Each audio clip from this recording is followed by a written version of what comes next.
जब हम black hole सुनते हैं तो लगता है कि कोई दूर डेंजरस जगह होगी, लेकिन सरप्राइज, अर्थ के काफी क्लोज भी एक ब्लैक होल है। इसका नाम है GAIABH1।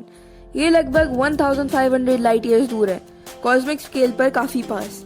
ये ब्लैक होल डेंजरस नहीं है। क्यों? क्योंकि ये इनएक्टिव है, मतलब ये किसी चीज को एक्टिवली पुल नहीं कर सकता।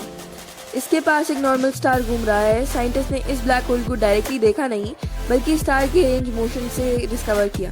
जैसे ही स्टार थोड़ा वॉबल करता है, साइंटिस्ट समझ जाते हैं यहाँ कुछ इनविजिबल बहुत हैवी चीज है, और वो चीज होती है ब्लैक होल। गुड न्यूज ये है कि ये अर्थ की तरफ मूव नहीं कर रहा और ना ही हमारे सोलर सिस्टम पर कोई इफेक्ट डाल रहा है। सो ब्लैक होल सिर्फ स्पेस के मॉन्स्टर नहीं होते, कभी कभी वो बस। कभी सोचा है ऑलमोस्ट हर गैलेक्सी के सेंटर में एक ब्लैक होल क्यों होता है?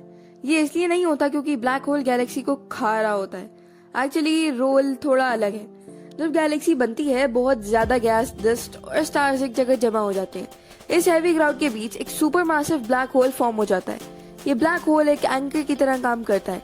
इसकी ग्रेविटी गैलेक्सी के इस सेंटर को स्टेबल रखती है ताकि स्टार्स इधर उधर भाग न जाएं। फॉर एग्जाम्पल, हमारी गैलेक्सी मिल्की वे के सेंटर में भी एक जायंट ब्लैक होल है, और वो बिल्कुल क्वाइटली बैठा है, सिर्फ नियर बाय गैस को इफेक्ट कर रहा है, पूरी गैलेक्सी को नहीं। साइंटिस्ट ने ये भी देखा कि गैलेक्सी का साइज और ब्लैक होल का साइज आपस में लिंक्ड होते हैं, मतलब दोनों एक साथ ग्रो करते हैं। मिल्की वे में ही बिलियंस ऑफ स्टार्स और बिलियंस ऑफ प्लैनेट्स हैं, और यूनिवर्स में ऐसी बिलियंस ऑफ गैलेक्सीज भी मौजूद हैं। तो मैथ सिंपल है, अगर लाइफ के चांसेस यहाँ बने तो कहीं और भी बन सकते हैं।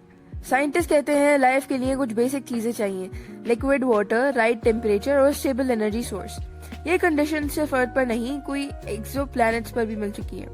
अब सोचिए, हमारी नेबर गैलेक्सी एंड्रोमेडा गैलेक्सी, जिसमें ट्रिलियंस ऑफ स्टार्स हैं, हर स्टार के साथ प्लैनेट होने के चांसेस होते हैं। लेकिन एक कैच है, गैलेक्सीज बहुत दूर हैं, सिग्नल भेजने और रिसीव करने में थाउजेंड या मिलियंस ऑफ साल लग जाते हैं। इसीलिए लाइफ के होने का पॉसिबिलिटी है, लेकिन उसका प्रूफ मिलना मुश्किल। So the real answer is we don't know yet, but chances zero नहीं है।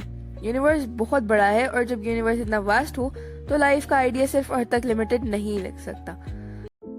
इमेजिन करो आप टेलीस्कोप से स्पेस को देख रहे हो और सडनली एक ऐसी चीज दिखती है जो खुद दिखाई ही नहीं देती, ब्लैक होल।